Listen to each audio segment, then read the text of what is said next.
Okay, time now is 10:30 a.m. on September 1st.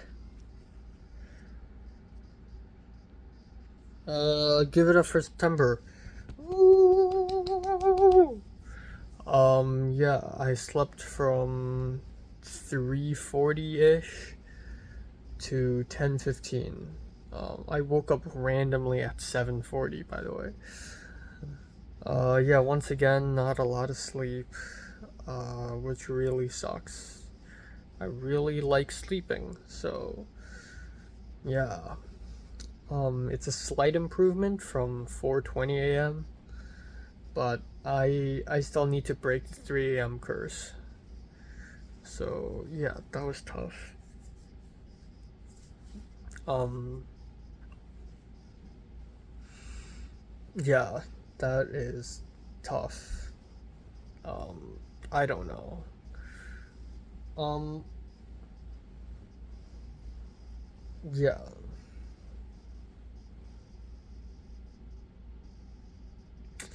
God damn. I wanna. Maybe tomorrow I can just sleep all day. Uh, because tomorrow is HKOS Film Festival. But that's at night, so I can just sleep, you know.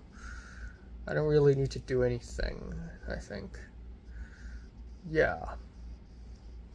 But yeah, I really do need sleep. The thing is like at 2 something AM, there's a lot of noise. I don't know why, but I think it's the black girl who's living next to me, Theodora, who's like partying or something, or like came back home from a party and she's still drinking and there's a lot of footstep sounds.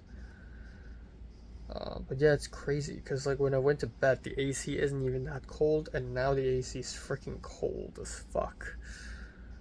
So yeah. But yeah, today should be interesting. I am editing the Film 33 doc with Tova, which is fun time. And then I'll probably maybe having dinner with Jaren. Um, yeah, we'll see.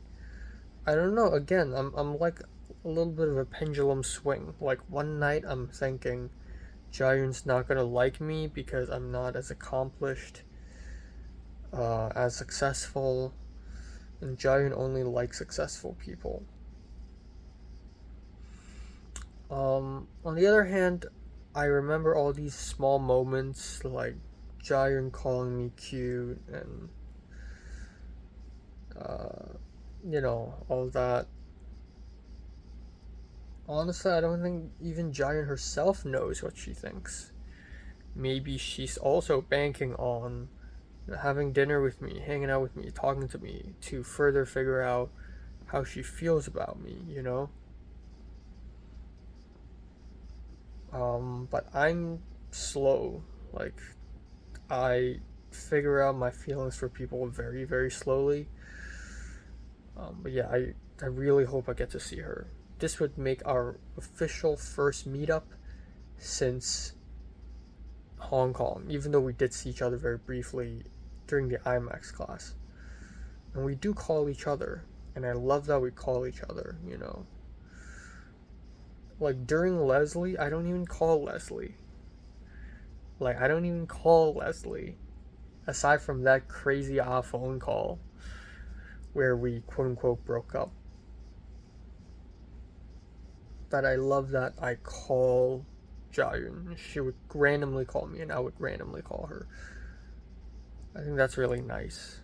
And there's no rift in our relationship right now. Like, unlike with Leslie, which is like, ooh, I actually secretly like a person, and yeah, none of that mind game shit. Let's figure it out together. So yeah, I'm doing much better right now than I am with Leslie. It's just that Giant is a way higher target. She's a way like Giant is like a totally different league. So I'm like aiming for the moon, you know. um, but yeah. And that's pretty much it.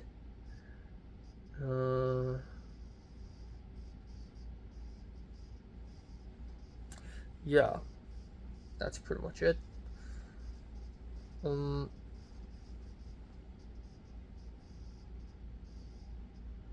Yeah.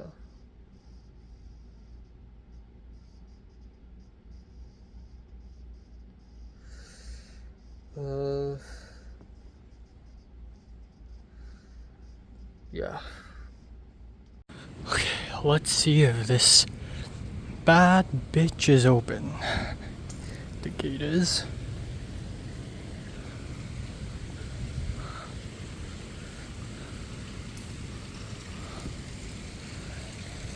Lights are on, but I assume I can't go in. But you know, we do a little trespassing. Great. No trespassing for today. Not a single fucking soul. Beautiful.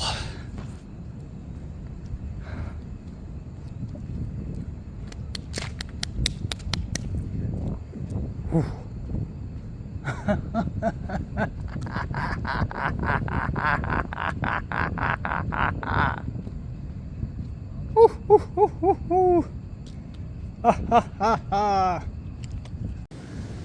Fuck me. Look at this. This is the canteen. This is where I eat food and shit. This is the bookstore where I buy books and shit. Look at me. I love reading, okay? I love books. I love reading. I enjoy the knowledge, okay? I enjoy the knowledge. Look at this place. Look at this. Look at this hell. Look at this fuck hell. Look at this. Look at this orgy having hell.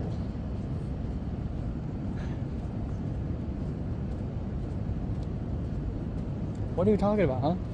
What are you talking about? What the fuck are you talking about? I'm the detective. You know me. I know you. No, no. You don't know me, okay? You don't know me. Oh, look at this wonderful place. Look at how wonderful this place is. So wonderful. Oh, look, the Manson Center. I go here to learn, but oh, look, a staircase. What is this, perhaps? A stairway to heaven? I'll be damned. Let's take a peek.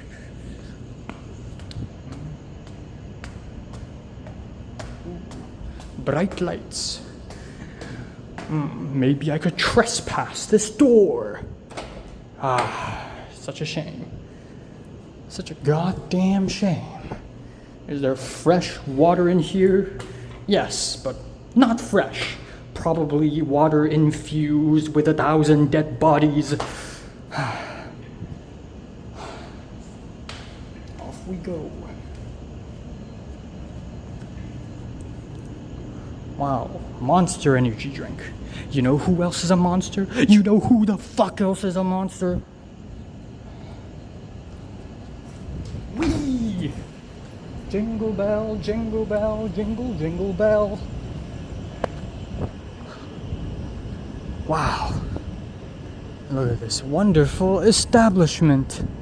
Ooh, so absolutely wonderful. Ooh, look at this. Oh, come on. We do a little trespassing around here. Maybe this door would work. It appears the janitors have done their jobs. Oh, shit. Okay, here we go.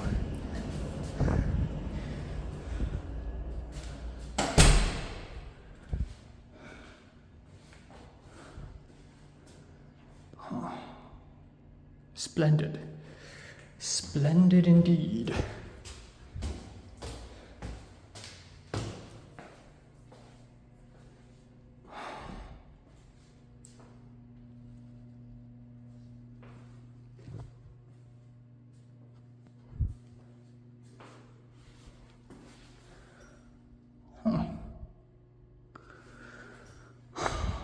peculiar. A peculiar place. Ah, yes, the School of Architecture, where I stole not one, but 2 pieces of wood so that I could build a sign because of this girl. God damn it. God fucking damn it. Oh, look. What do we have there? A drone. A drone that's gonna bomb this school. A drone that's gonna drop bombs. Bombs. Explosions. Imagine that. Wouldn't it be a real shame if someone were to drop some explosives? Wouldn't it be a real shame? The janitors have done their jobs. I am afraid that the janitors have done their jobs. There's got to be some buildings here where I could trespass, right? There's got to be a janitor who thought, you know, I'm not gonna do my job today. Okay, I'm not gonna do my job. We're at the engineering place. That's where I should have gone, engineering. At least I'll keep my sanity. Another set of stairway. Stairway to hell, I assume.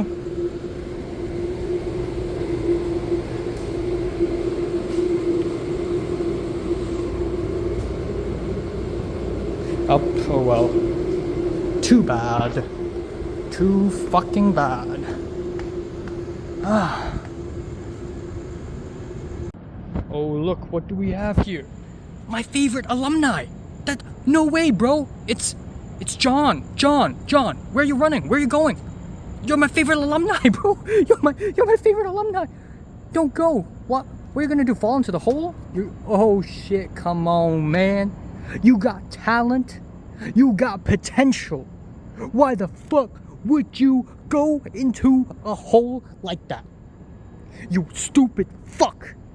Stupid fuck. Man. USC students, man, I swear to God, man, they kill themselves all the time. I've had enough of these killings. Enough. Enough is enough. Oh, it's Labor Day, then why is the parking lot still open? What are you? You think cars aren't humans too? Racist? You racist. Fuck. You racist. Suicidal pick fuck. I am an old man right now. Oh, so old. Every single day, I go to this school, and all I see are dead bodies. Man, all I see are dead bodies all over the streets.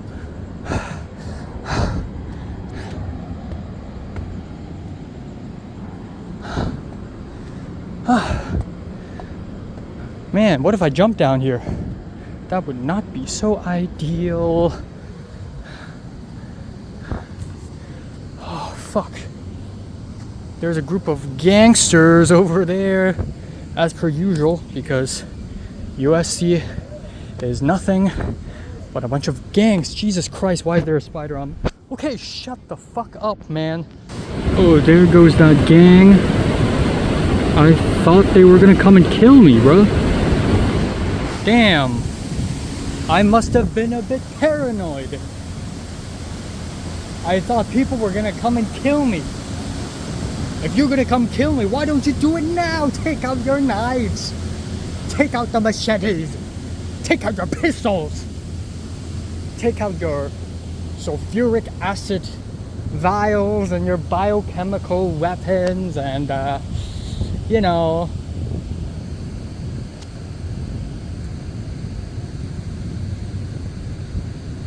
That's not a human being. I'm just seeing things. I'm just seeing. I'm crazy. Oh, another staircase. Where are we right now, huh? I don't even fucking recognize. Oh yeah, dude, this is the Scene Doc Theater. I know this place. I know this juicy place. And you know how I know this? Because Colin directed a play there, and somewhere around here I made my short film. I filmed a scene with Vivian in it. How could I forget? A beautiful night for death and destruction, if I may. A beautiful night for death and destruction, shall I say, as I cozy down the stairwell and reflect upon life. Ah ha ha.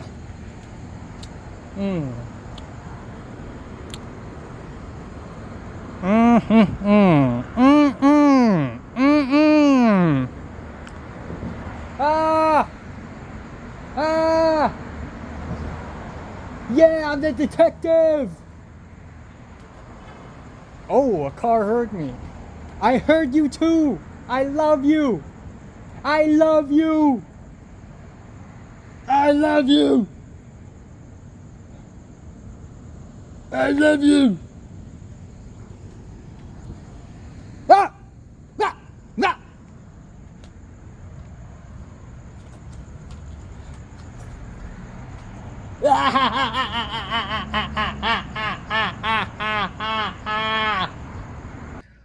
Okay, time now is 1:13 a.m. in the morning.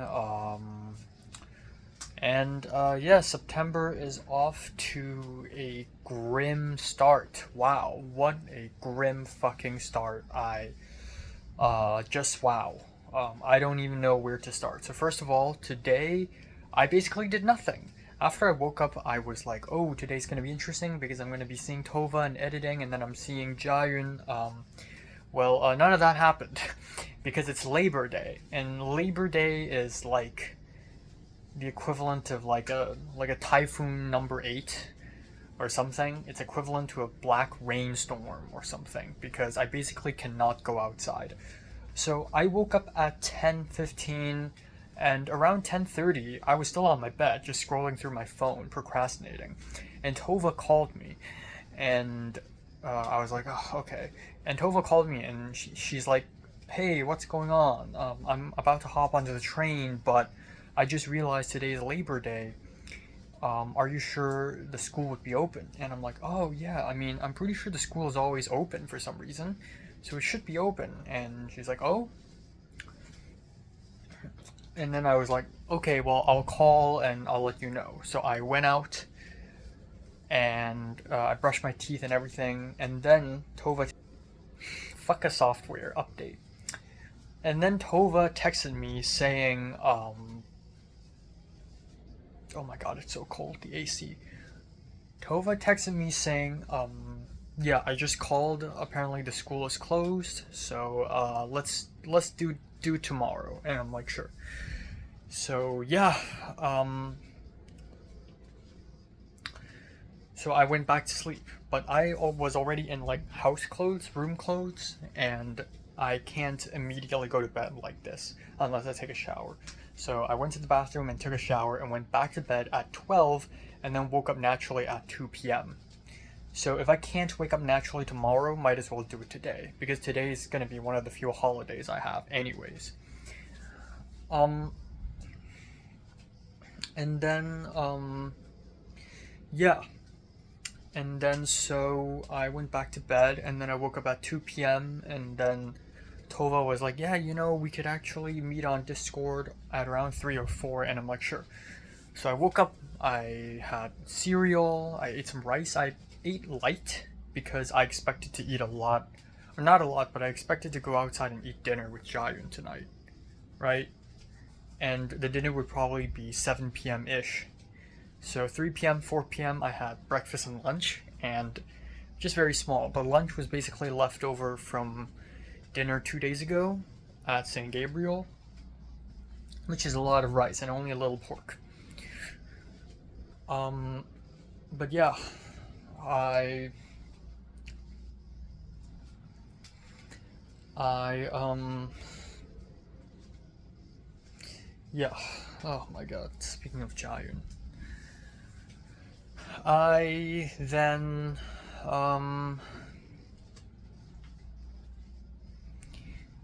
I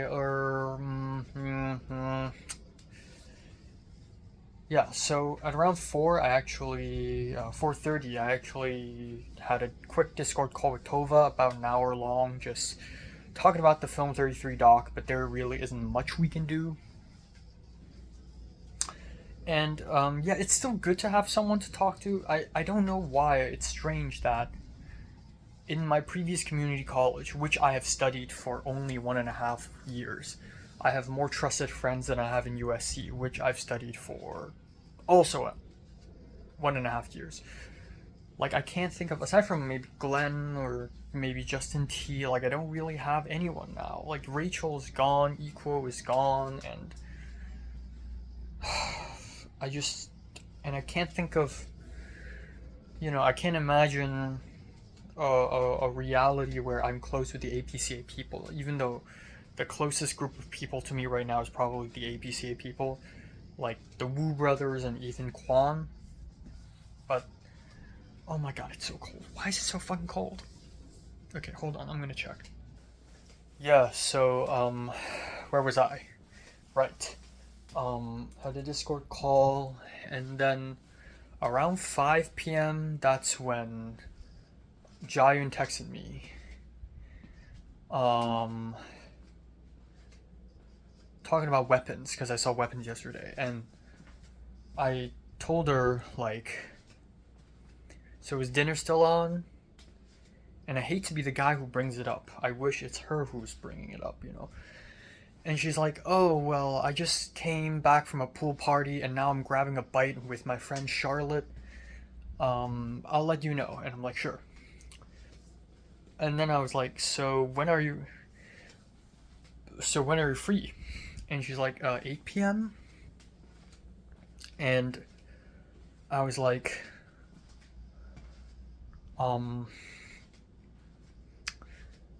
okay. Would you have dinner with me, or would you had already had dinner? And she's like, yeah, so Charlotte's cooking dinner for me right now, so I won't be eating any food, but I can just sit down and look. And I'm like, okay. And I'm like, or maybe we could find a quiet spot and I would have dinner by myself after or before. And then she's like, I don't know where to go though. And I'm like, I don't know either. And at first I'm like, how about my place? And she's like, yeah, but there are other roommates. And I'm like, right. And so the thing is, like, if this is Hong Kong, I can think of like maybe 25,000 places that we could be at 8 p.m. 8 p.m. is like the start of the night. I could be at the park. I could be at the seaside. I could be on the streets. I could be in a mall. But there's always somewhere for us to be and hang out and enjoy life in Hong Kong. In LA, the moment the sun is down, it's basically a dead zone. It's basically a dead, lifeless place of threats. So, yeah, Jayun was like, oh, well, I would normally say the web roof, which is the rooftop, the roof place at the web building, but it's closed because it's fucking Labor Day. So again, the fact that it's Labor Day made it difficult for me to see anyone today.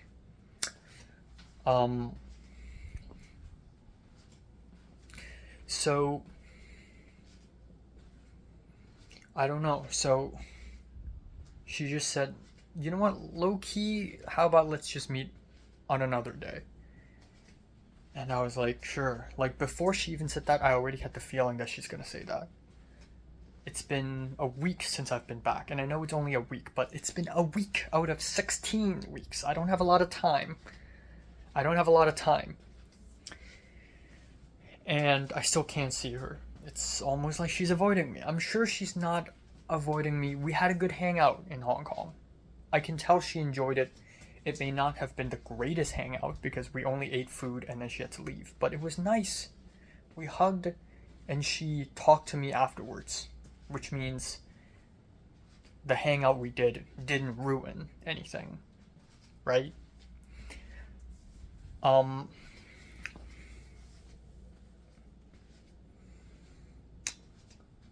But yeah, and then I was like, so when is the next time you'll be free? And she's like, I honestly don't know. Maybe next Sunday, which is my fucking birthday, by the way. Holy fucking balls.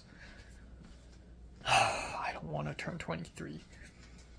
And also, this is one of the rare times where my birthday is a Sunday and I'm free.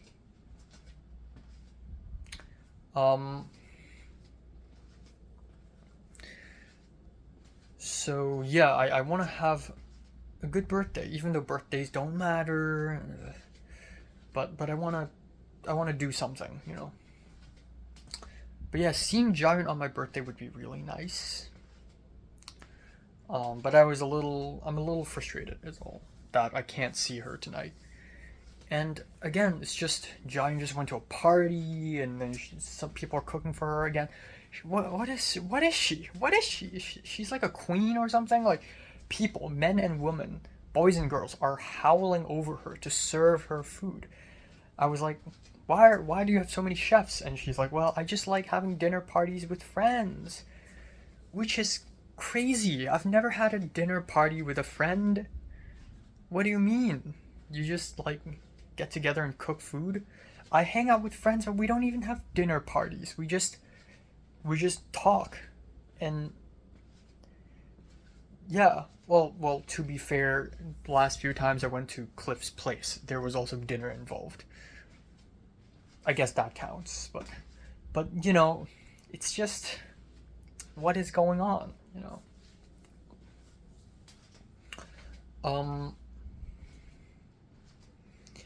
So at around 7 p.m. ish, I was like, you know what, fuck it. I don't want to spend the whole day at home today. I feel unproductive. I am beginning to be a little depressed again.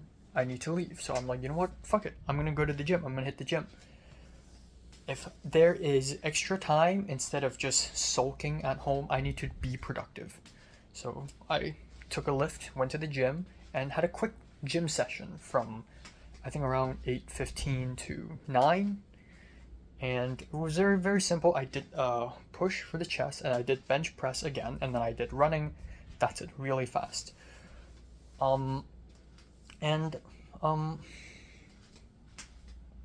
While I was doing the bench press, there's this guy, this South Asian American guy, Desi guy, came over to me and was like, hey, can you spot me? And my film brain was like, spotting? Like when a camera operator is walking backwards, you hold the camera operator's back. Like, I don't know what spotting is. So I'm like, what do you want me to do? And he's like, yeah, well, I'm gonna push some weights, and if I begin to lose my grip, can you like help me pull it up? And I'm like, sure. So I stood behind him, and I just watched him, and he's totally fine on his own. And he's like, so are you a freshman? Because I'm obviously skinnier and also maybe slightly shorter than him, or like same height. And I'm like, no, I'm a senior, which is already embarrassing. The more embarrassing thing is I'm a 23-year-old senior. Usually seniors are 21, right? 18, 19, 20, 21. But I just don't give off that vibe. And so he's like, oh, I'm a freshman. I just moved in. And then we talked a little bit. He asked me for tips, and I was like, well, just this is a connection-based school, so get into clubs, like finance clubs, like maybe minor in business or something. And he's like, yeah, I've thought about it. And then I walked away and went running on a treadmill, and in my head I'm just thinking, I'm telling a freshman to do this and that, but in my head I'm like, just leave USC. This place is hell. I'm not enjoying this place, and It's connections based, woohoo. It's like, no. I mean, yes, but it's like, it's gonna tear you apart.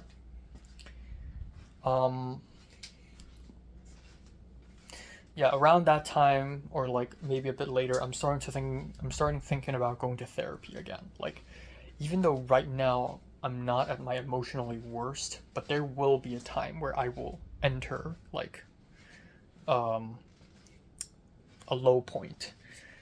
And if you ask me now how I would imagine my end goal in USC, I don't know, a happy, strong man who has a lot of friends and multiple films on my name and is very successful.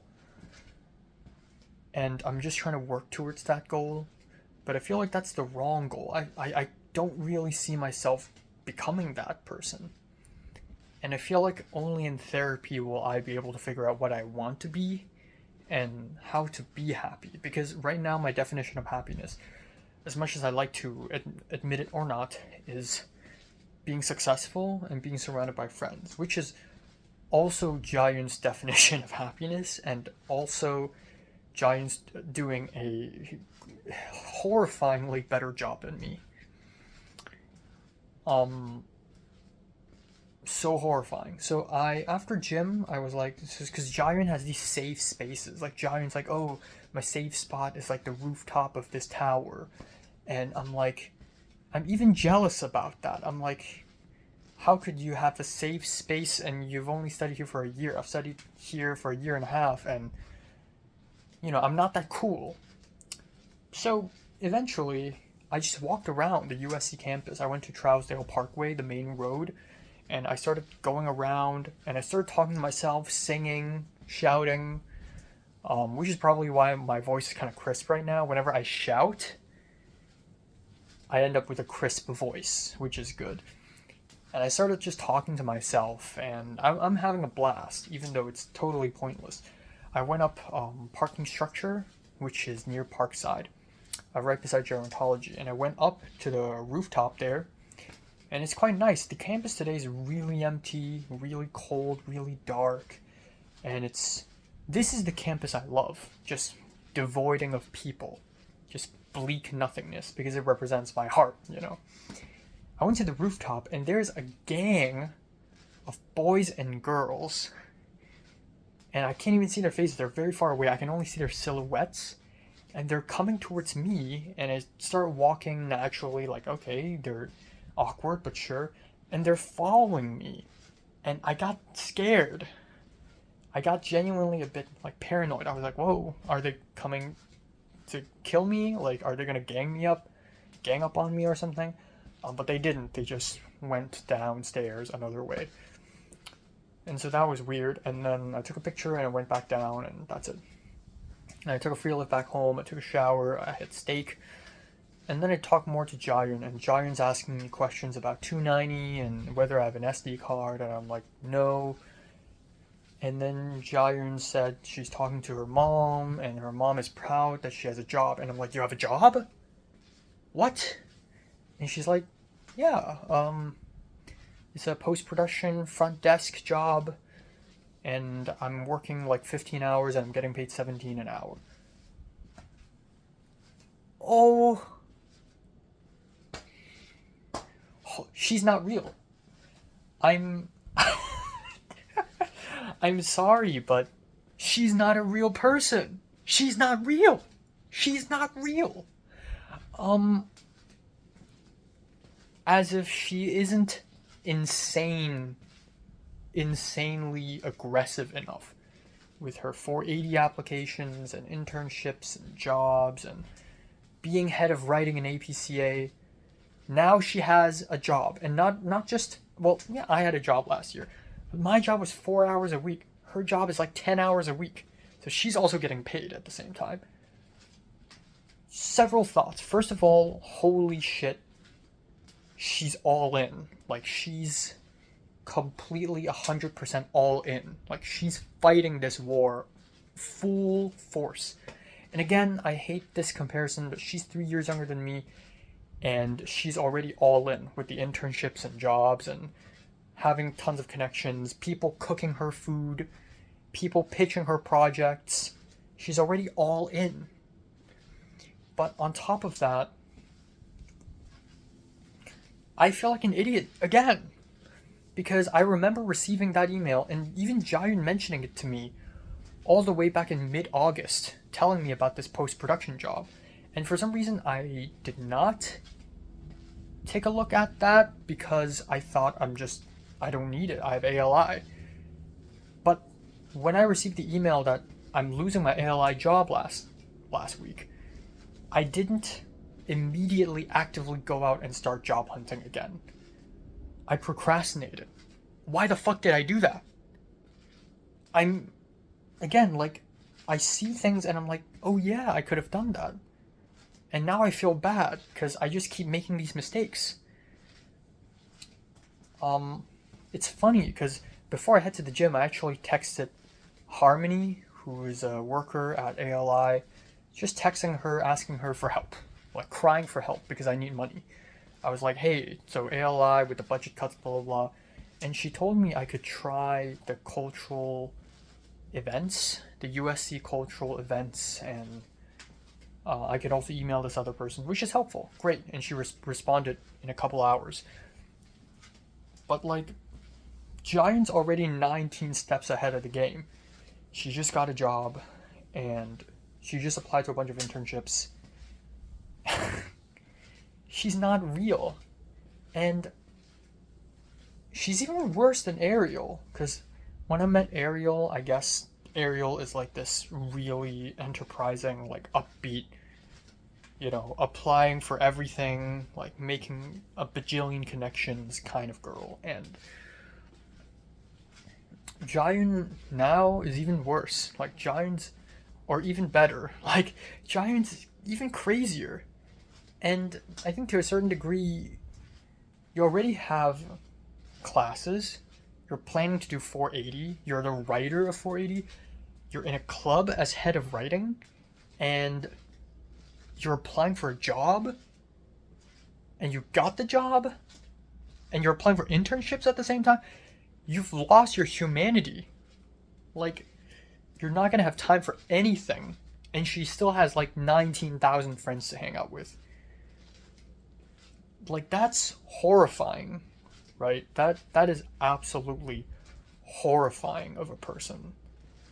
And slowly right now I'm again pendulum swing. I'm so close to being with Jiayun, and now I'm like, Jiayun's on the fucking moon and I'm nowhere near as good as she is. And I hate this mentality. If we were to actually get together, I want to feel that we're on equal playing field, but that's impossible already. She's younger than me and she's more talented, more enterprising, and way smarter than me. I'm like a loser. And it's so crazy too, because every single year since I've been in LA, I've been more enterprising than the last year, but somehow it's never enough. Like, I look for jobs and then I try so hard to get on film sets, and then year 2 I got into more film sets, and that's 2023. I got into more film sets. I get myself involved with the film festival, and then last year, and then this year I went to Cannes, and last semester I was like, wow, I'm doing art directing. I went to Cannes. I'm meeting all these people. I feel great. And then now I'm like, that's not enough. So I don't know. Every single year, every single semester, I feel like I'm not doing enough. I need to do more and more and more. So yeah. So I hope I do get to see Jiayun.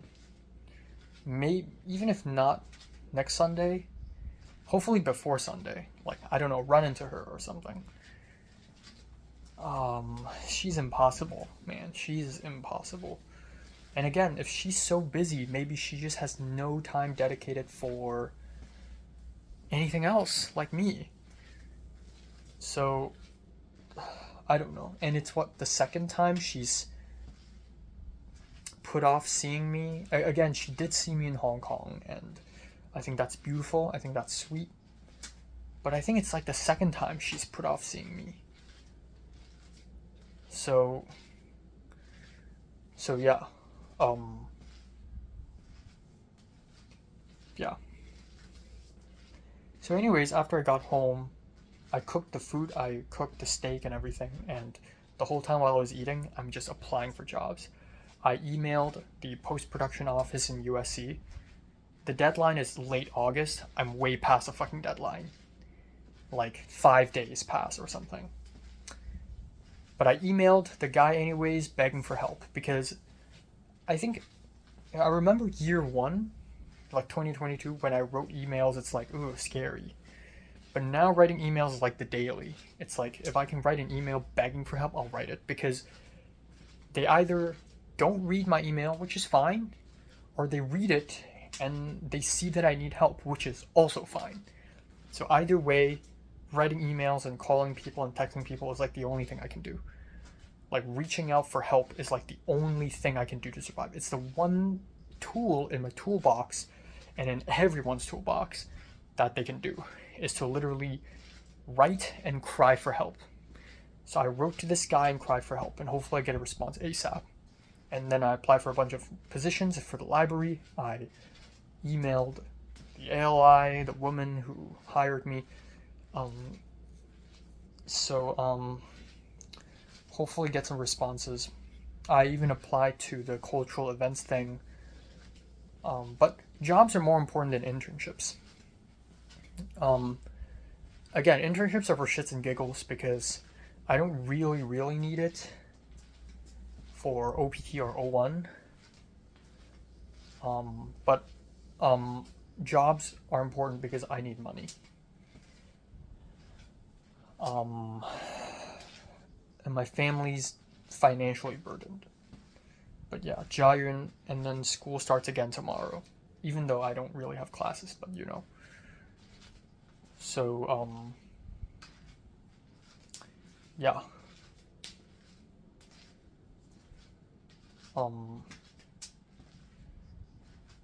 Yeah, I don't know. It's gonna be tough.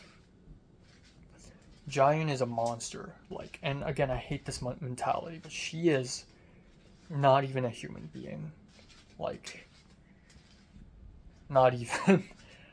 I told Jiayun that I was like talking to myself and laughing out loud on a rooftop, which I think is good. I think I'm slowly losing it. I'm slowly losing my sanity. Or, well, I've already lost it, or I'm already losing it, but I'm gonna completely lose it by the end of the school year. And you know, Jiayun said I'm like the least evil person, but am I? I mean, I'm not evil at all, but I'm not happy either, you know? I'm not happy with the way things are. Which, again, brings me back to therapy. I feel like I need to talk to a therapist about this.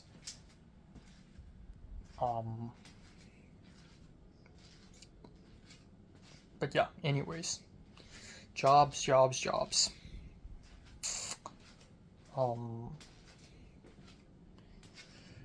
I should also try volunteering at American Cinematheque. But yeah, Jesus Christ, man. And then now I have to wait a whole ass week to see Jiayun.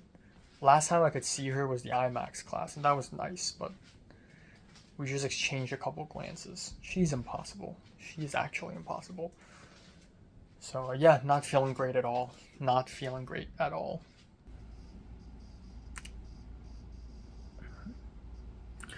Okay, right now it's 10:36 a.m.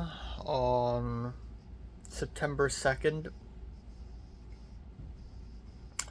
And yeah, we have entered week 2.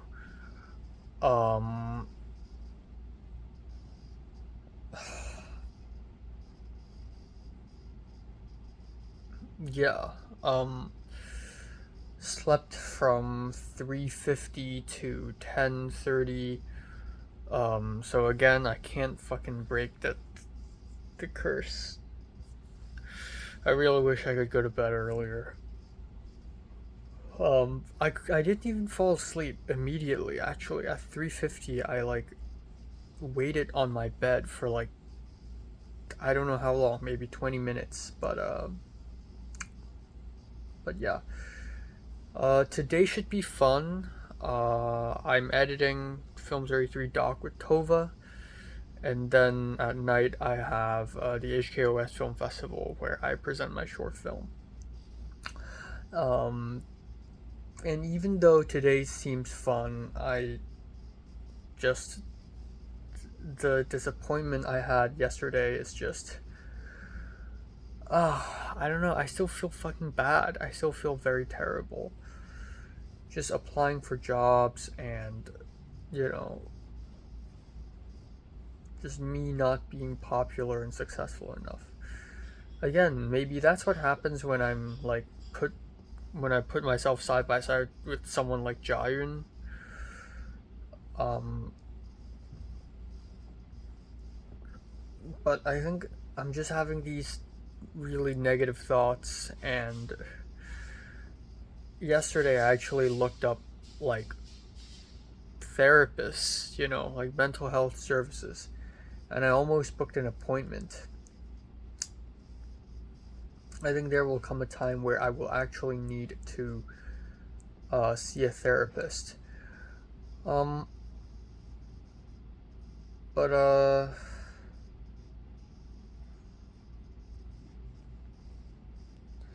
but yeah,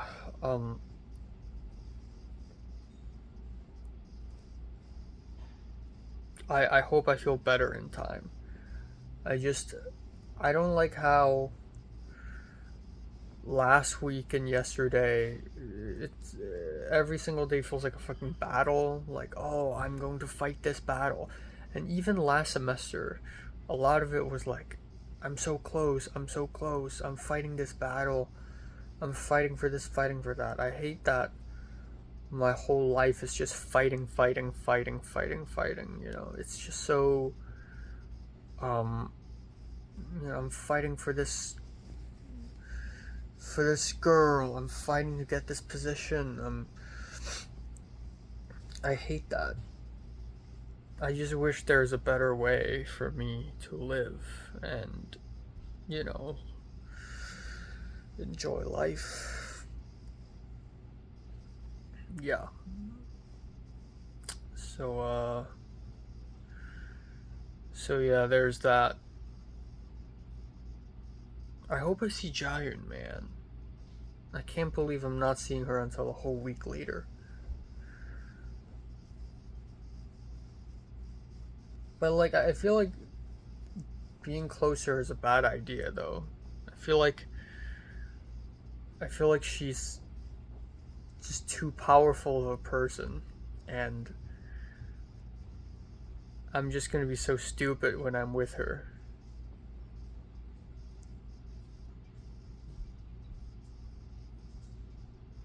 But I have all these questions I want to ask her,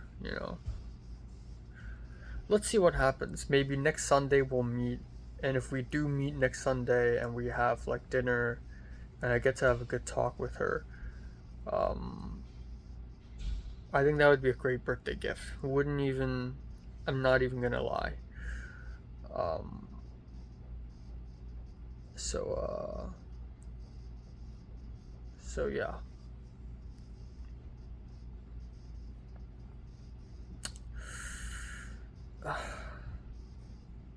We'll see.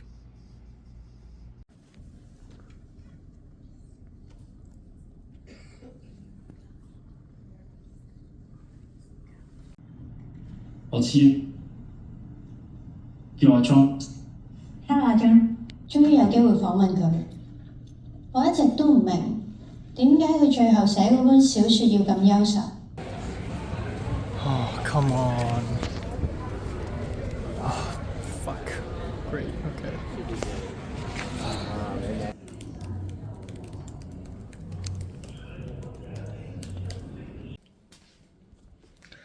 Okay, time now is 1:59 a.m. in the morning. I'm gonna go to bed right away, honestly. Even though I literally just took a shower. I'll take a shower again. Yeah, so today is interesting. I'd say early in the morning I was quite um wasn't in a good mood. I think in the morning I was off to like a pretty bad start. It's not even that bad. I just woke up and I'm like, I don't fucking know. I have no motivation to do anything. And I had breakfast, which is some like 1,000 layer cake from my grandma. And originally I'm going to originally I was going to meet Tova at noon at the USC Village, and then Tova was like, "Oh, can we meet at 1 instead?" I'm like, "Sure." And we didn't meet until 1:45 p.m. So we're an hour and 45 minutes late. But that gave me extra time to have lunch, and then I waited for the bus, which took forever. And then I finally arrived at the SCA. I went to USC Village just to realize that Tova's not there, and Tova's waiting for me at SCA. She bought a cup of water at Coffee Bean, and then I'm like, hey. And then we just went up. We just went up to the third floor. We found a couple nice seats at the little writing room place. And we sat down and we just started editing. And I'm gonna be honest here. Today's editing was not smooth. My brain is sort of like in this fog, and my brain is kind of fogged up, just being worried and stressed out over a bunch of things. And she's also kind of stressed out about finding a job, and we're both not very in the right mood to edit. So we were just yapping the whole time. We're just talking to each other, chatting, and sort of just like me complaining about USC and her talking about her job search and me talking about my job search. And it sort of like went on and on and on, and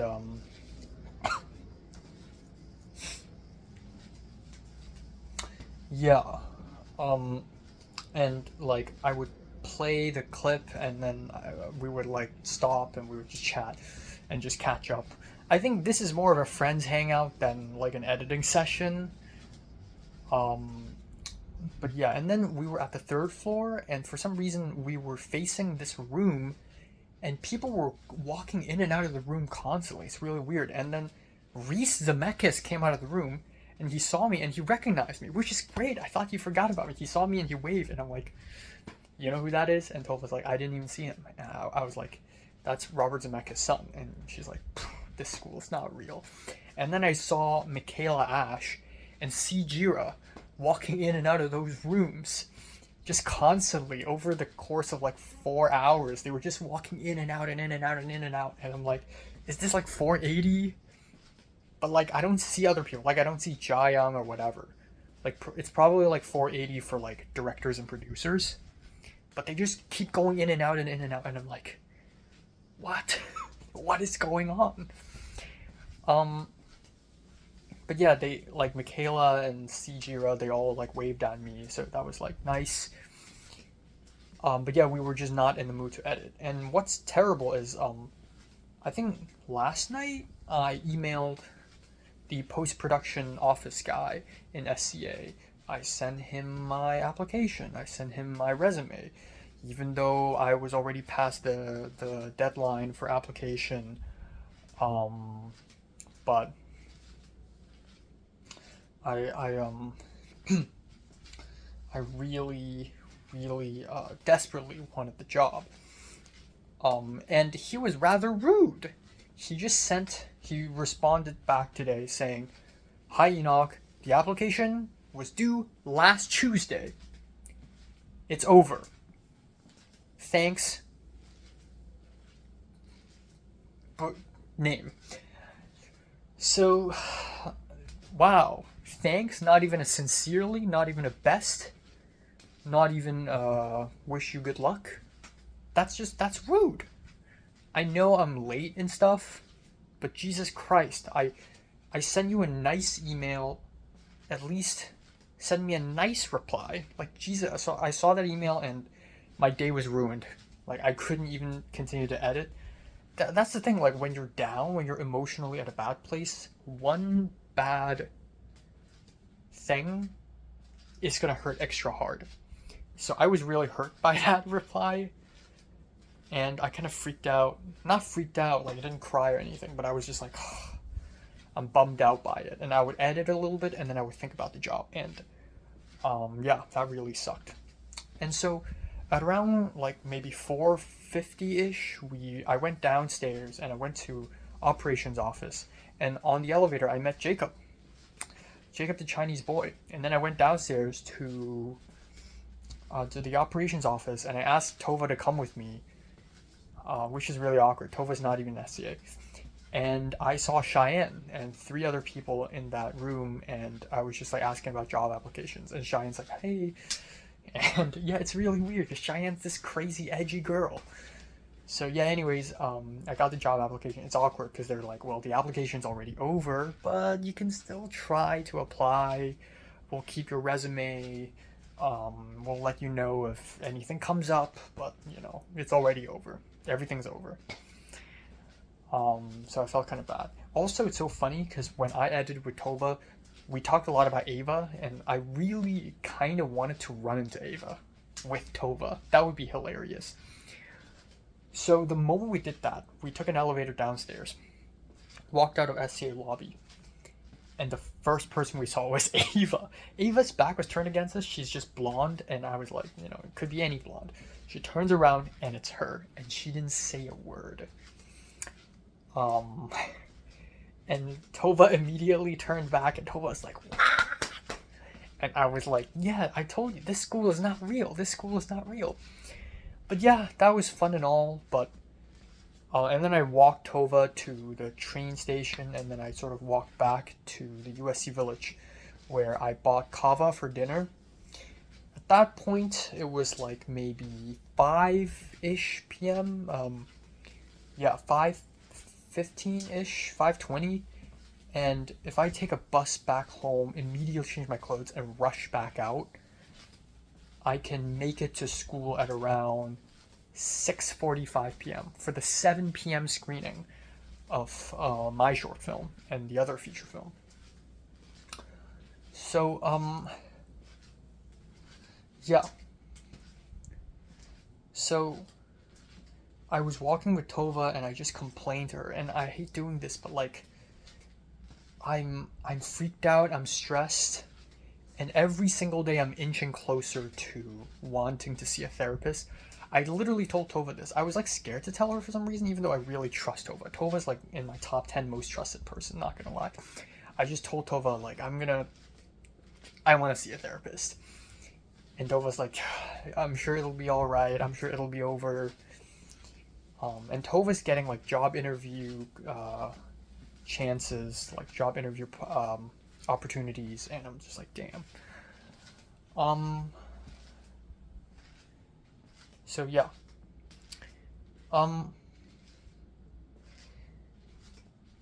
But yeah, I wasn't even hungry, but I know if the screening starts at 7, I need to like buy some food and sort of eat.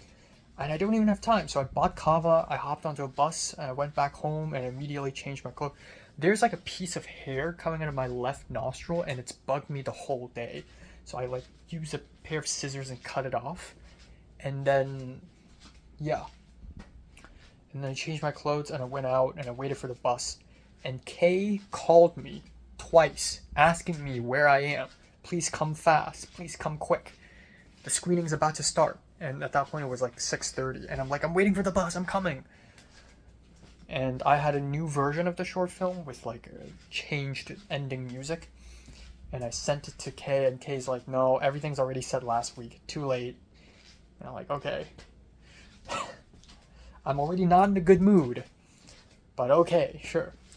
So I took a bus to school, went to Norris Theater. I arrived sharp 6:47 p.m. 13 minutes before the start of the screening, which is plenty of time. I put down my bags, I grabbed the mic. At that point there were about maybe 20 people in the theater, and then more and more people joined. Eventually I think it peaked around like 30 to 40 people. 30 maybe. apparently like 300 people registered, but only like 1/10 of them showed up. It's hilarious. I walked in and there are a couple people in the counter, and they're like, "What's your name?" And I'm like, "I'm the host of this event," but just in case, my name is Enoch Lai, and I should be on that list. Yeah, I went in, grabbed the microphone, and it's so crazy. Like, I'm hosting an event, I'm an MC, and I'm just like in a terrible fucking mood, and I want to jump off a cliff. And so I just started talking, and I seem like nervous at first, but the moment I start speaking on a microphone, I'm like a natural. I was like, "Hey everyone, what's up?" I think it helps because I don't know a lot of the people in the audience, aside from Emma, who's here, Emma from Cannes, and Avichai, which is crazy. I didn't know he's such a big fan of me. But other than those two, I don't know anyone else, and it's just like random people that I'm probably never going to see, so I don't really care. So I was like natural, and I introduced the films, and then I went back to my seat, and they played my short film. That was cool, and people clapped, and then they played the feature film. And at that point, my plan was I'm going to do the job application for the operations office, but I also want to print out my resume. So I emailed myself my resume, and I sent it over to the FedEx office, and I walked all the way to USC Village to find the FedEx office. It's fucking closed. And then I walked back, and then I ran into Avichai, and I had like a 20 or like 15-minute long conversation with him at the side of the road, just talking about summer, talking about classes, talking about jobs. He doesn't even know what DKA is. That's crazy. I feel like as a CAM student, I'm already like one of them tryhards. Like, most CAMS people don't even go on sets, and I'm shooting for like PD, you know? I'm shooting for the big ones. And, yeah. And like, Avichai doesn't even know about DKA, like, damn, bro.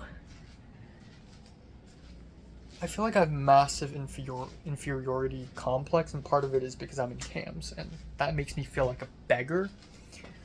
But yeah. So I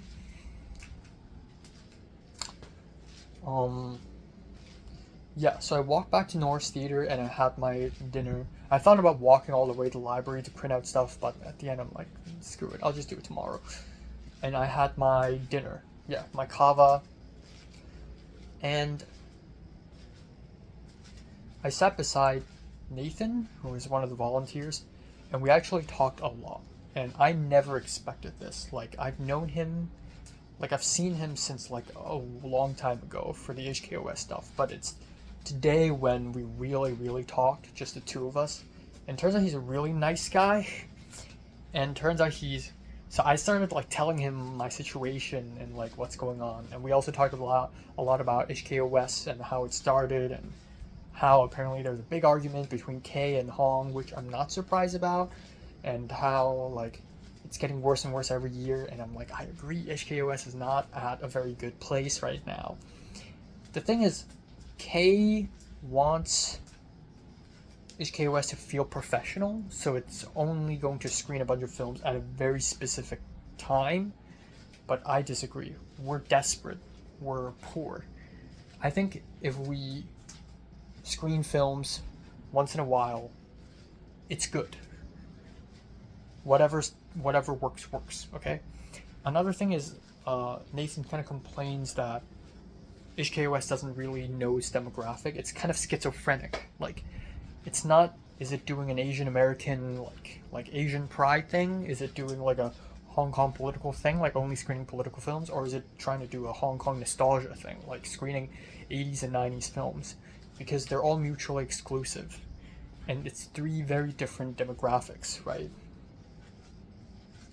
So yeah, personally, I would stay away from political stuff, and I would focus more on the Asian American stuff and the nostalgia stuff. But like, because HKOS is so messy, like, it's bad. And yeah, and then I just talked about USC. Nathan suddenly asked me if I have a girlfriend, and I'm like, no. No.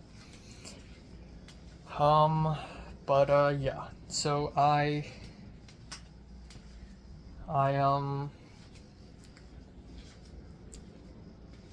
yeah. So I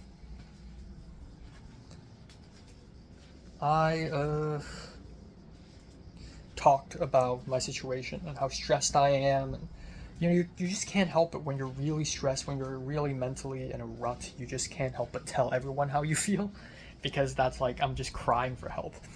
And so I told him, like, yeah, I'm just like worried because of the visas and because of the money, and I know a lot of people who are like, Jiayun told me Jen, and I don't know what the fuck that means. It's a Chinese slang, and I'm a Hong Konger. I don't know Chinese slangs. I know Hong Kong slangs, and yeah, it means like high achieving, right?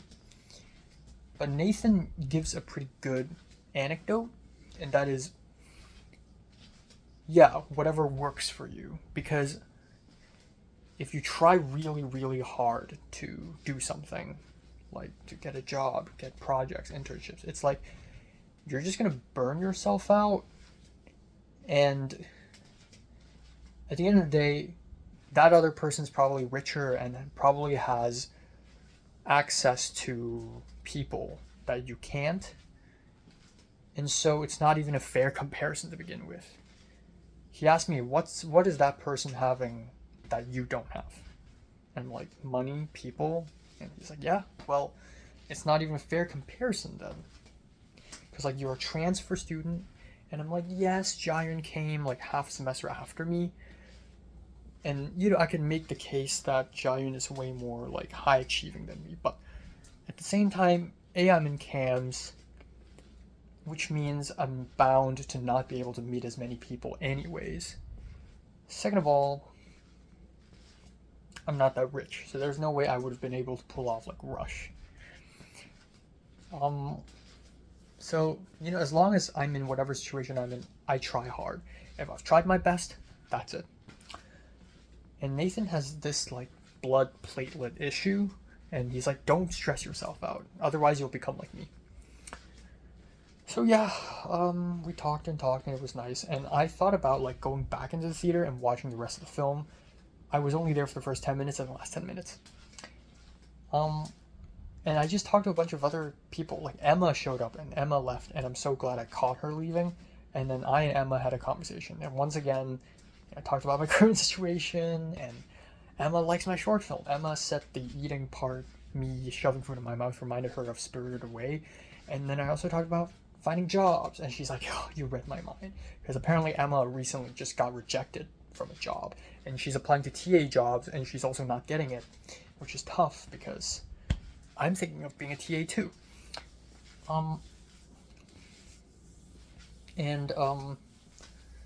Yeah, but it was nice seeing her. We just had a nice talk, and we'll see. And then, yeah, this random Hong Konger guy who just transferred into USC, we also had a chat. He's like, oh, you're a Hong Konger too? And he's like, whoa, you're like born and raised in Hong Kong? No way. And I'm like, yes.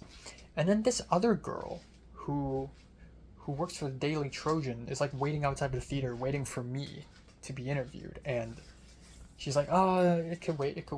And I'm like, sorry for the wait.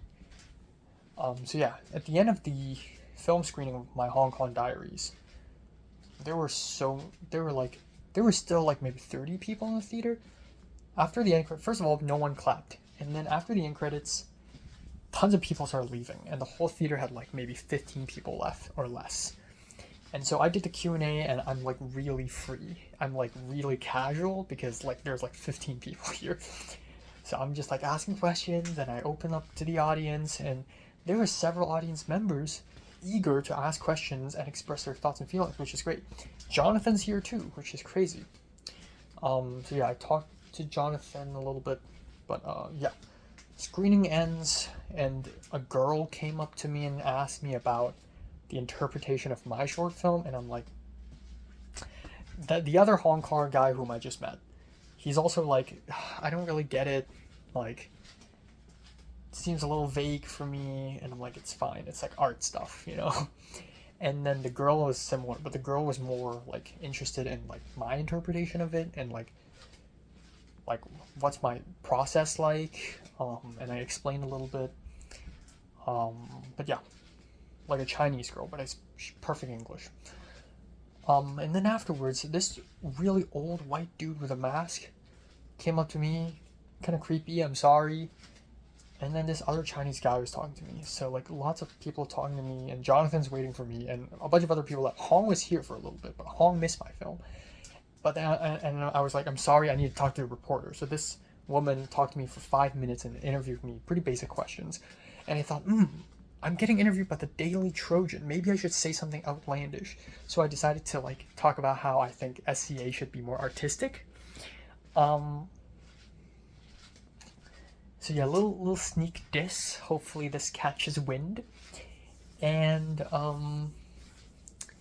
yeah. And apparently this is like her first. She just transferred here. She's a junior, and this is like her first report, her first interview ever. And I'm like, wow, that's great. I was like, do you interview a lot of other filmmakers? And she's like, no, this is literally my first interview. And I'm like, oh. And then yeah, I saw Jonathan, and he drove me home, and then we proceeded to have like a 40 or 50 minute long conversation in his car, just again about my current situation and reminiscing ends and means.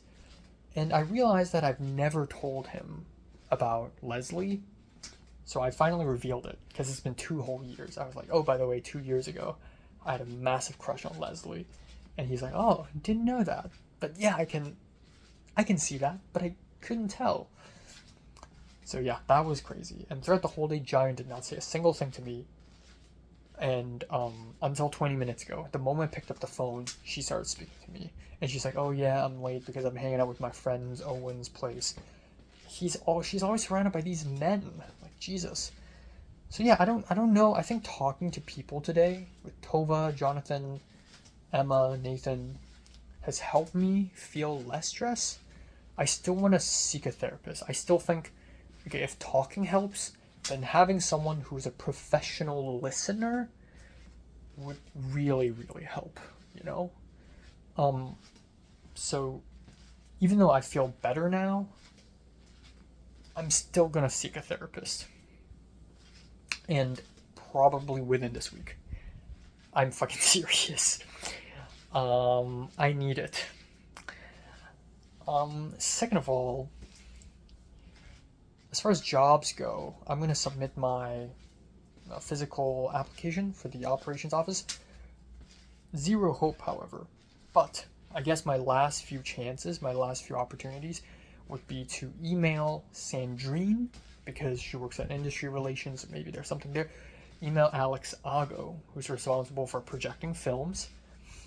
And also, I think, email the museums.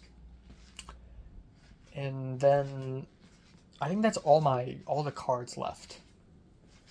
I think that's all the cards I have left. Yeah. I think that's it.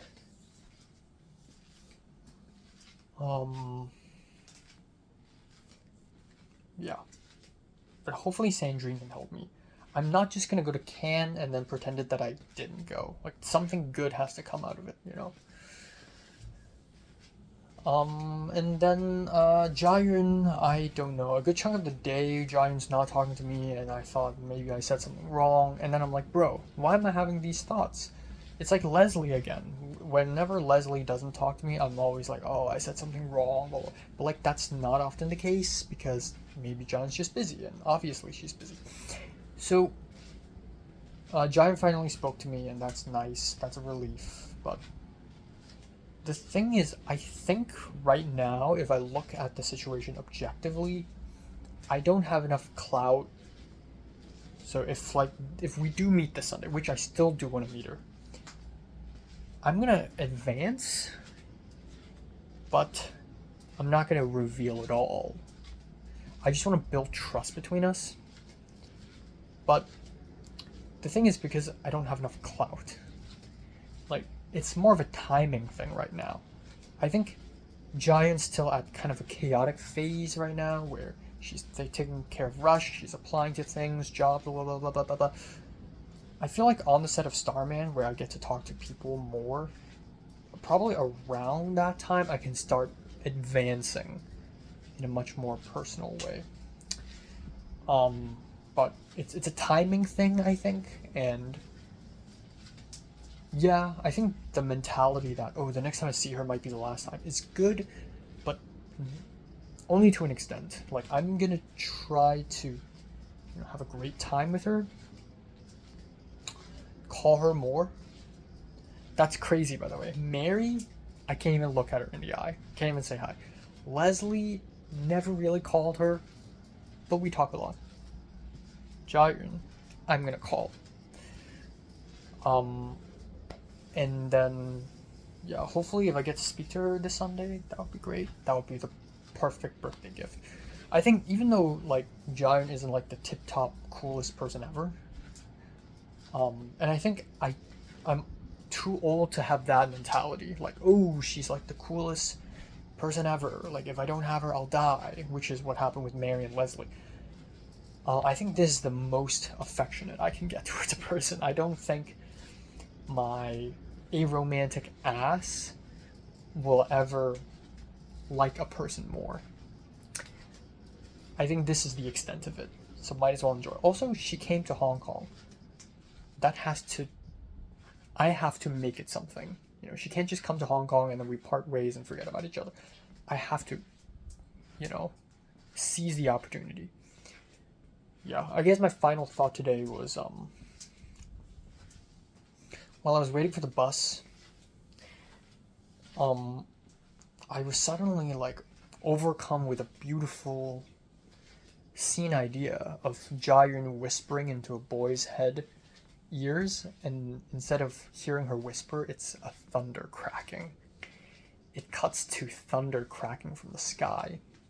The content of the whisper doesn't matter, but her whispers are like thunder strikes. Because she was hushed in our phone call, but it was like thunder. So yeah. I hope I see her.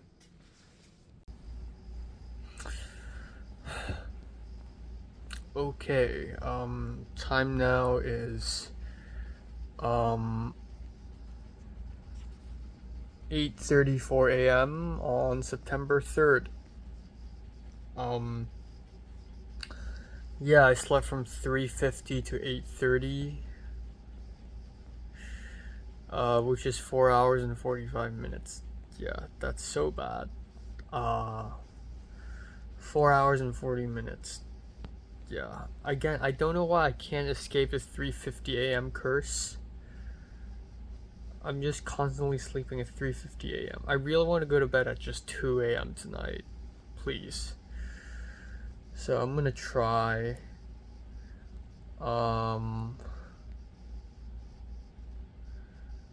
Yeah. I don't even know what to eat for breakfast. It's either cereal or bread. Or actually I have bagels, right?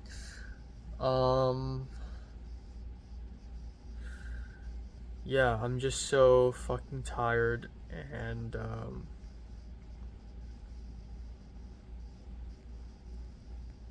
yeah. I dreamed about seeing Sean Baker, and I asked him a bunch of questions like, did you like Cannes or Venice more? And he said, oh, this year Venice, and Jiren was there, and she got to meet Sean Baker as well. And I told Sean Baker I'm not rich enough to see movies or something. And then Sean Baker gave me a credit card, like an American Express, and I gave it back to him, and I was like, no, you don't need to do that. But yeah, I woke up at around 7. And I'm like, damn, not alarm, not yet. Yeah. I'm so tired. Today's Sanctuary Day, though. Today's the day where I get to chill. It's Asian horror plus David Lynch. tonight's gonna be fun. We're watching Eraserhead, and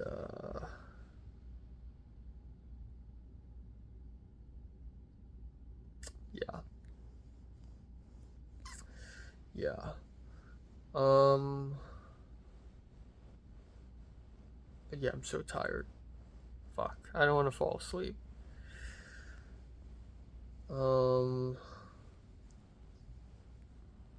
Hopefully I feel better today in terms of mood and stuff. And yeah, again with Jayun, it's still a toss up in the air. I think the fact that we're still talking almost every day is like good, but yeah, it's a toss up. It's a toss up. I'm either her friend or maybe she's willing for it to progress to something else. I don't know.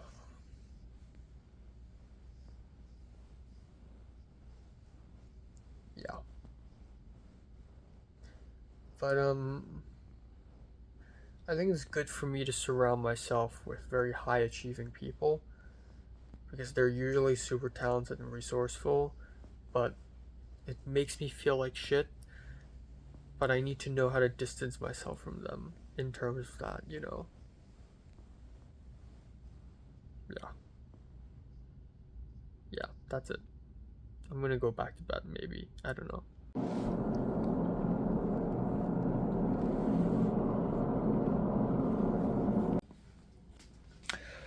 Okay, time now is 12:52 after midnight. I just finished dinner. Fuck me. I'm back at that terrible, god awful lifestyle. Yeah.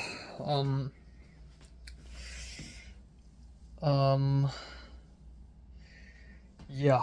Oh my god, it's so cold. So today is another battle. I think yesterday was a nice pat on the back for me and alleviated quite a bit of stress, but yeah, today I'm not as stressed out and angry, but I'm still feeling the blues, man. I'm still feeling the blues. Started off today waking up after 4 hours and 40 minutes. And instead of going back to bed, I actually just decided to wake up because I don't want to miss the bus and I want to arrive before 10 a.m.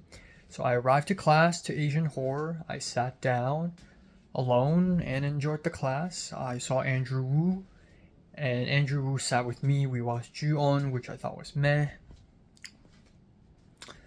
And that's it.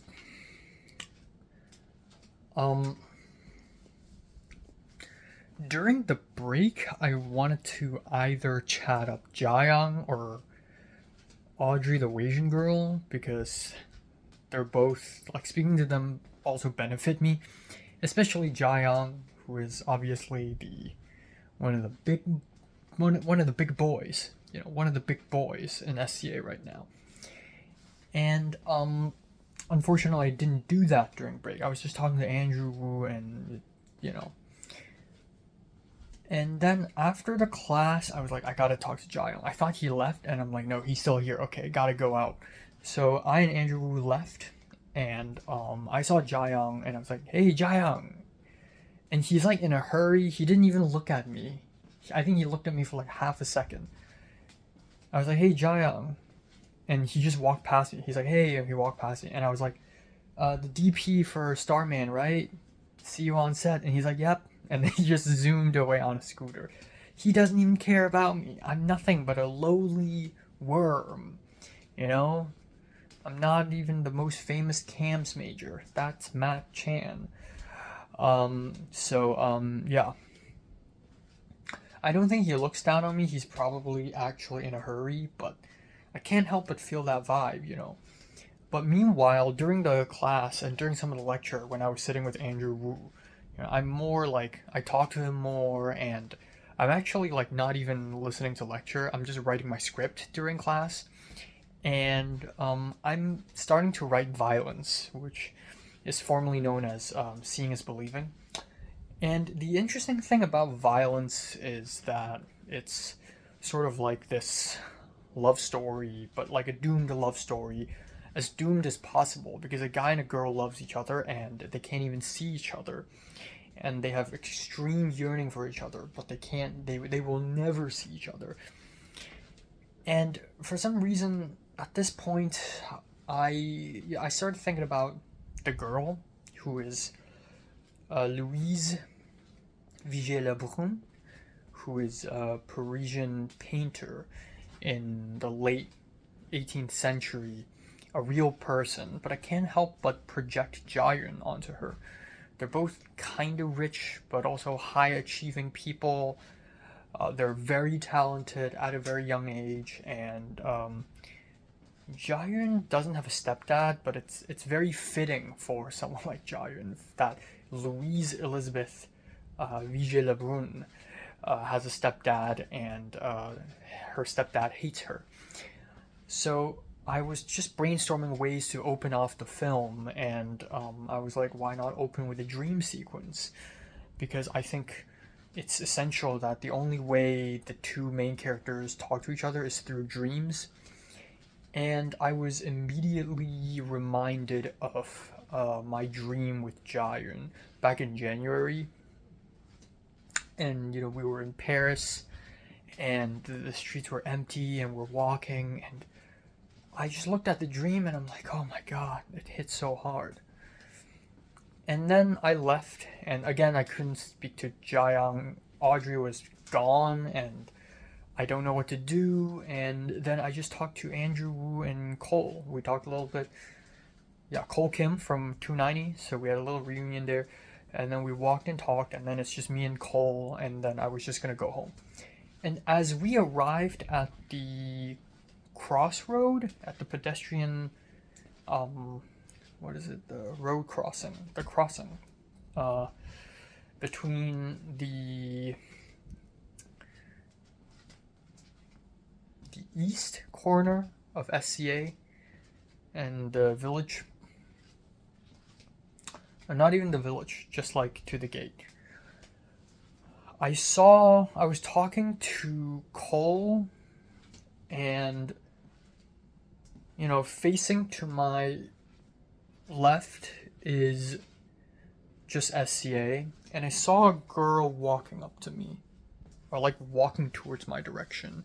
She's wearing, like, I wouldn't say baggy, but nice, loose, kind of yellowish, warm clothes, and wearing glasses. And I looked again, and it's Jia-yun.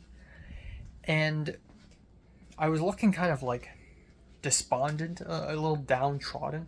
I saw her, and I gave her a big smile, and I waved. And then she did a little wave, and then she walked away. That was like half a second. And Cole parted ways with me. I looked back, and I see her far away. I look backwards, and I see the backside of Jia-yun sort of like very far away. And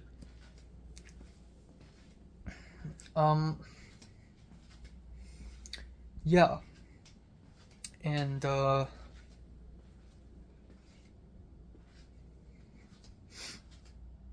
just I wanted to go backwards, and I want to run up to her and talk to her, but then I realized maybe she's busy. I don't know. I don't want to ruin this moment, so I just went home.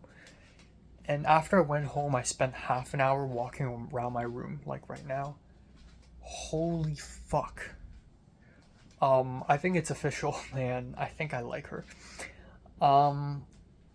That half a second of her glance and me smiling at her and waving at her, that was like the equivalent of the staircase scene in The Mood for Love, except I don't know how she feels about me. Probably not much, but holy fuck. I wanted to just go up to her and talk to her all day, but I just can't. And I don't know when's the next time I can see her and talk to her. And in my head, I'm just like, what now? You know, I'm just gonna text her like, hey, nice to see you, even though it's only for half a second. But it was just this really, really painful moment. And I really wanted to tell her that I dream about her. I literally dreamed about her this morning, I think, with Sean Baker in it, in my dream. And I wanted to like bring her to all these places, and I remember the night we spent in Hong Kong, and all that just became half a second of a glance, and then we just parted ways, and I just cannot believe it. And I hate this feeling. I hate that I'm actually beginning to catch feelings for her, and she's probably not catching feelings for someone like me. But yeah. So I had a big lunch, rice, chicken thighs, broccoli, healthy. And I went out again. I went to my David Lynch class. I was half an hour early, so I thought I have half an hour to spare. Might as well, go to SCA, go to third floor, sit down and chill with my laptop, write some emails, whatever. So I did that. I walked into SCA, and I went into the lobby, and I saw Jaeyoon again, just sitting on one of the side seats, one of the side benches in the lobby.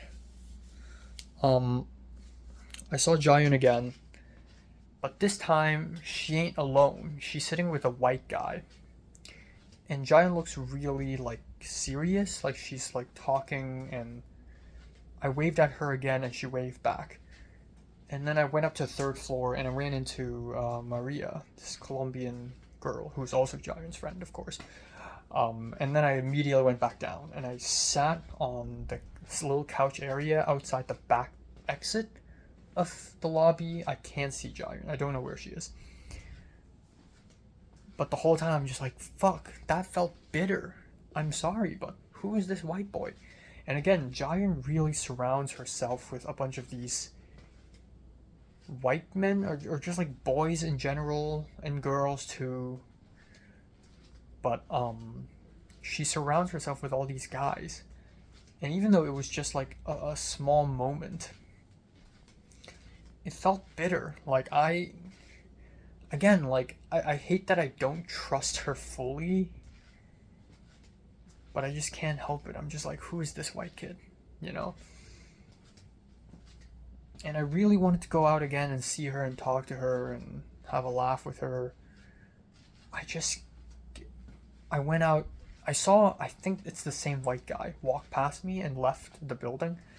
And so I'm like, okay, maybe Jaeyoon's alone now. So I went back to SCA lobby, she's gone. She's on her way somewhere, she's always busy. And then she's gone, and I don't know what to say now. And again, maybe it's my negative thoughts biting me, my negative thoughts hurting me, the whole self-defeating, yeah, I'm not good enough, all these other white kids are cooler, better, and she's closer to them. Yeah, but it does feel that way though. I know it's like really small, and I absolutely hate that I'm nitpicking over these small things, but I'm noticing that Jaeyoon's texting me less and less, and I'm noticing that she doesn't even like my Instagram posts, even though she likes everyone else's posts. So it's not like she's not online at all. And I don't know, it feels like we're getting more and more distant. I can't even see her.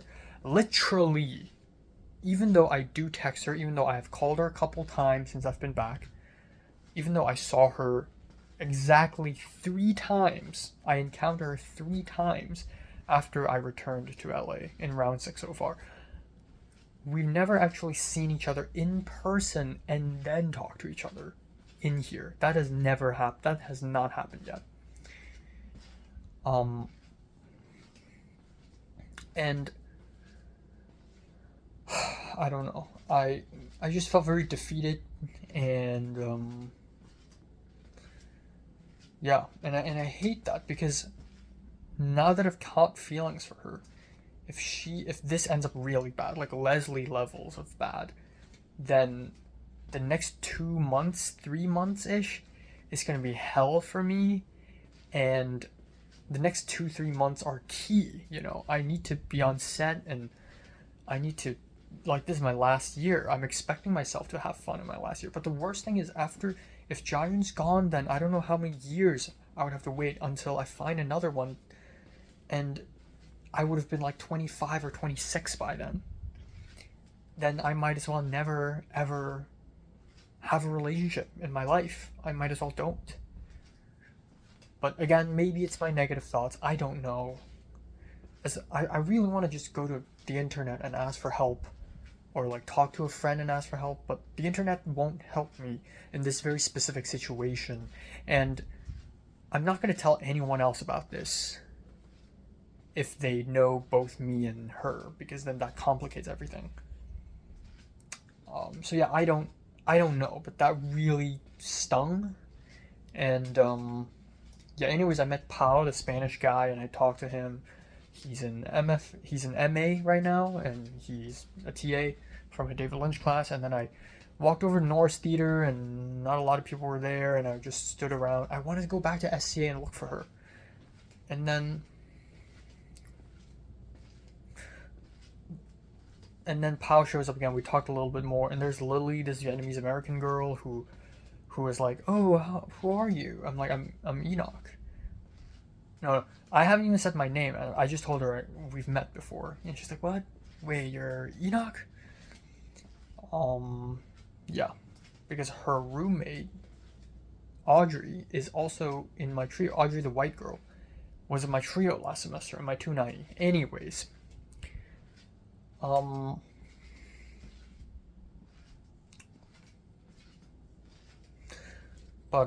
Yeah, so went to David Lynch class, and I sat with Tiger 2 seats away from me. We talked, it was nice. Justin T showed up eventually, but he's like he's back and a couple rows back, and he doesn't want to sit more front, so blah, whatever. Yeah, and I spoke up once after watching Eraserhead. It was a good film. I enjoyed it. And yeah. And then after the class, Justin T is gone. He went to get Panda Express. So I talked with Anya and her twin sister Rachel, and also Anya's boyfriend, I assume, and Garrett was there, and we all just talked. It's funny because like in the Can WhatsApp group, people are just talking about coming to the class. Like Asir wants to join, Arjun wants to join. So we're all like, yeah, let's do a little Can reunion thing. After a David Lynch class, let's all go drinking after a David Lynch class. So that was fun. Yeah, I walked back home. Not walked back home. I walked. Who was I walking? I was talking with Garrett, which is crazy. I was talking to Garrett, and yeah, I took a lift and I returned home, and that's it. I also did a bunch of other things. Like I emailed Alex Ago, the film projection screening organizing guy. I begged him for help and asked him for job openings, but of course he said, we're fully hired right now, I'm sorry. But at least he's nice about it, unlike the other guy. I also DM'd Audrey, the Asian girl. I was like, hi, I was gonna say hi today, but I couldn't because we're both in the Asian horror class. And she's actually nice about it. And she's like, oh yeah, how about I sit next to you during lecture next week? And I'm like, okay, yeah, sure. But yeah, Jiayun's like the only person right now, and I don't know, the stakes are really high because she's like so popular. But like, yeah, I think today morning I was kind of right. Like, it's more of a timing thing because I'm going to be on Starman and I'll be seeing her anyways. So if I get too close, if I fly too close to the sun right now, it's just going to end up being really bad. I think it's just going to make things really awkward, and Starman, the set is going to be tough, and the rest of the year will be tough. So okay, so you know what, let's be a little rational for a moment. Let's be rational, and let's list out like all the possibilities. Number one, okay, let's start with worst case scenario because I don't want to end on a negative note. Worst case scenario, she's dating another guy. She's dating that white guy right now.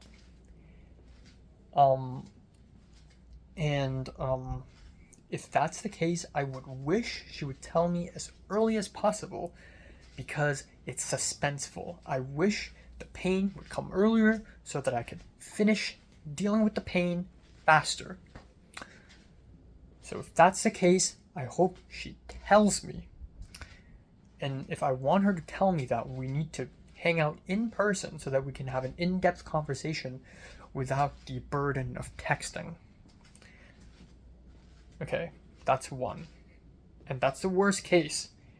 I don't think it can get worse than that.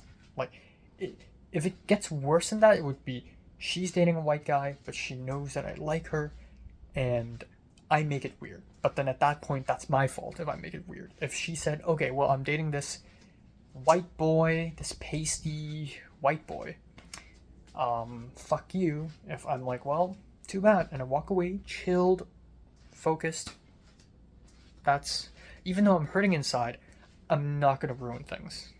But that's one.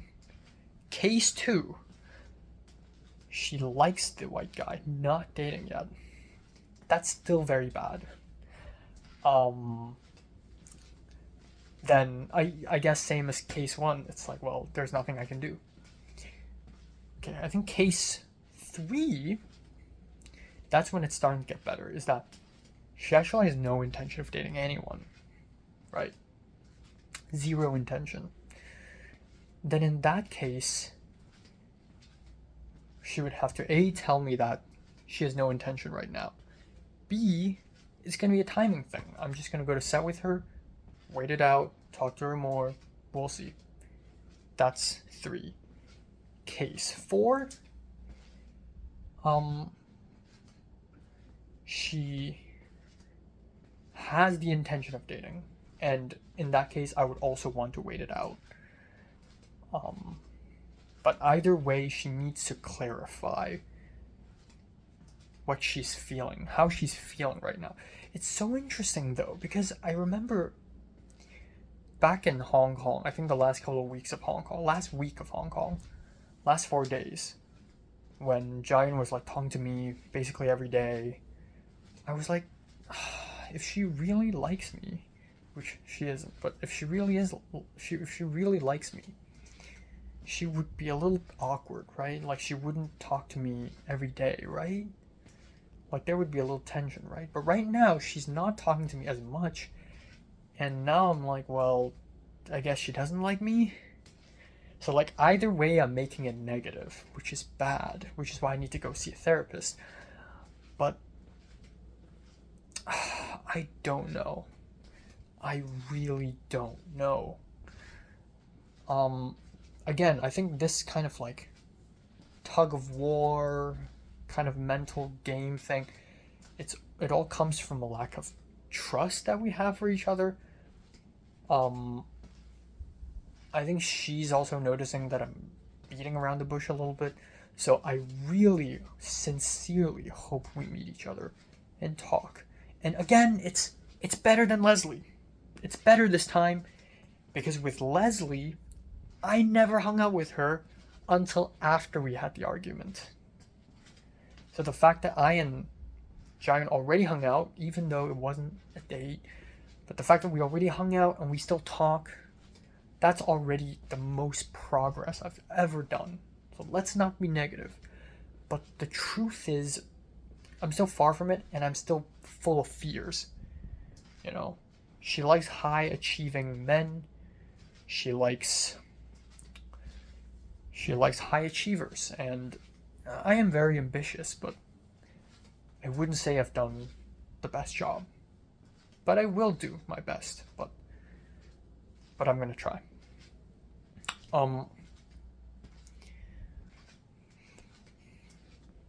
So yeah, I really, really sincerely hope this Sunday is the day we'll meet. I really sincerely, at the bottom of my heart, hope this Sunday will be the day. Yeah. Fuck a software update. Yeah, so I'm just gonna wrap it up here. I'm trying to go to bed at 2 a.m. and right now it's already 1:15, so Tomorrow is gonna be a messy day because I have the script writing class, and then I have maybe Giant would crash. Maybe not. She's too busy.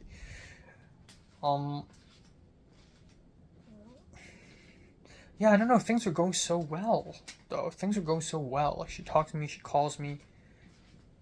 She said, I think the peak, aside from us hanging out and sharing a dessert and all that, our peak was really when Jayun told me that I'm one of the few people she actually tells things to. Again, I don't know how true that is, which again stems from the fact that I don't trust her enough. But that's when it gets tricky. Like, if it's a friendship thing, it's easier. But yeah, let's see how the game will be played. Let's see how the game will be played. Yeah, but she is, again, I wouldn't say I'm like extremely infatuated with her. Unlike Leslie, I was actually infatuated with Leslie, but with Jayun, it was, I still really I really felt it today. I think it was really real today.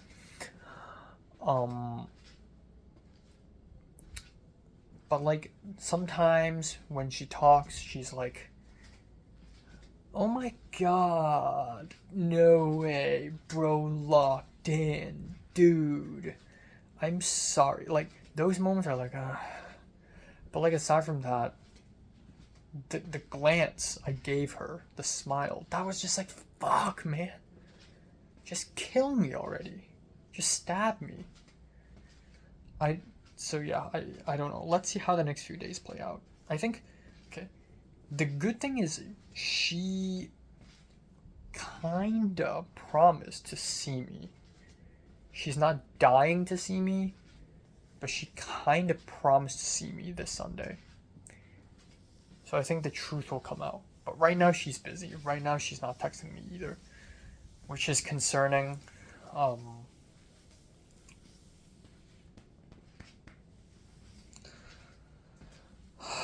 Yeah. I just like WeChat texted her like, why do you look like Laura Palmer's cousin? And she's like, what? And I said like, well, I was happy to see you for like 2 seconds today. And then she didn't say anything.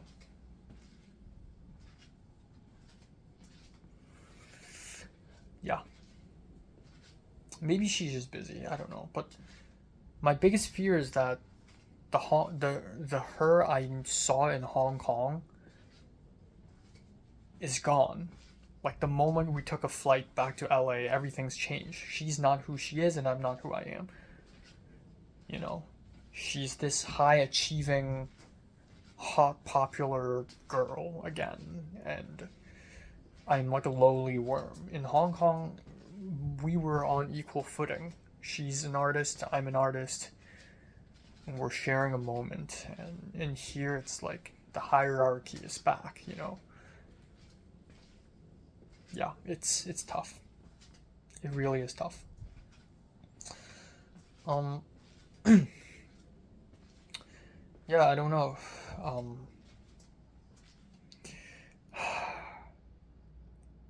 Yeah. But yeah, we'll see. There's still tomorrow, Thursday, and there's still Friday, where I will be around USC. So there's also the next 2 days, and then yeah, we'll see.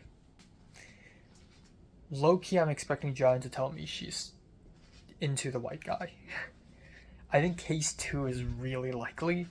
I have a really bad feeling. But again, I will not admit defeat so fast, right? I will not admit defeat so fast. If it's not 1 or 2, this means I have a chance. If it's case 3 or 4, then it means I have a chance, and it'll have to happen. It'll have to be it'll have to be it, you know. So yeah.